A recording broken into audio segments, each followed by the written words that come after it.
কি নতুন বছরে বাড়িতেই ছিলে নাকি একটু ঘুরুঘুরু করতে যাওয়া হয়েছিল? যারা আজকে ঘুরুঘুরু করতে যাওনি, নিশ্চয় সবার বাড়িতে আজকে মাংসটা রান্না হয়েছে। মাংস রান্না করতে গেলে মাংসটাকে ম্যারিনেট করার অনেক ঝামেলা আছে, তাই না?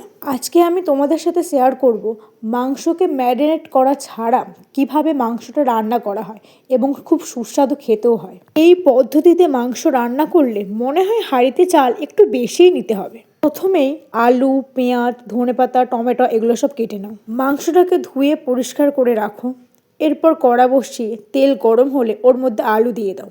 আলুটাকে ঠিক এরকম লাল লাল করে ভাজো, ভেজে এক জায়গায় নামিয়ে রাখো। এরপরে কেটে রাখা পেঁয়াজ ওই তেলের মধ্যে দিয়ে দাও। এরপর দুটো তেজপাতা, দুটো শুকনো লঙ্কা, দুটো কাঁচা লঙ্কা এবং কিছুটা গোটা গরম মশলা ওর মধ্যে দিয়ে দাও। তারপর পেঁয়াজটাকে লাল করে ভাজতে থাকো। পেঁয়াজটা লাল করে ভাজার পর ওর মধ্যে কাঁচা মাংসটা অ্যাড করে দাও।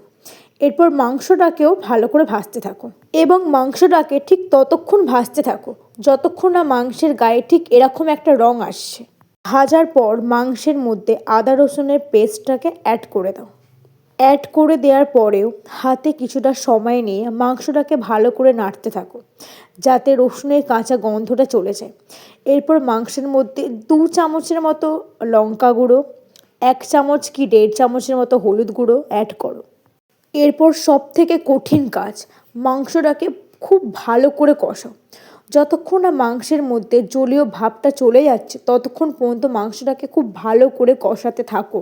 রান্না করতে করতে যখন তোমার মনে হবে যে মাংসটা এক্ষুনি আমার কড়া থেকে তুলে খেতে ইচ্ছা করছে, ঠিক তখন বুঝতে পারবে তোমার কষানো শেষ এবং সেই অবস্থায় তুমি টমেটো অ্যাড করো। এরপর দেখবে একটা সুন্দর গন্ধ বেরোচ্ছে। এবার তুমি গন্ধটাকে আরও সুন্দর করার জন্য আরও ভালো করে কষাতে থাকো যাতে পাশের বাড়ির কাকিমাগুলো বুঝতে পারে আজকে তোমার বাড়িতে মাংস রান্না হচ্ছে। এরপর তুমি মাংসের মধ্যে আলুটাকেও দিয়ে দাও। তারপর কিছুটা নাড়িয়ে মিক্সি ধোয়া জলটা দিয়ে দাও। দেওয়ার পরেও মাংসটাকে খুব ভালো করে কষাতে থাকো। এরপর কাশ্মীরি লঙ্কা গুঁড়ো দিয়ে আরও ভালো করে নাড়িয়ে নাও। এই মুহূর্তে তোমার কঠিন কাজটি সমাপ্ত হইল।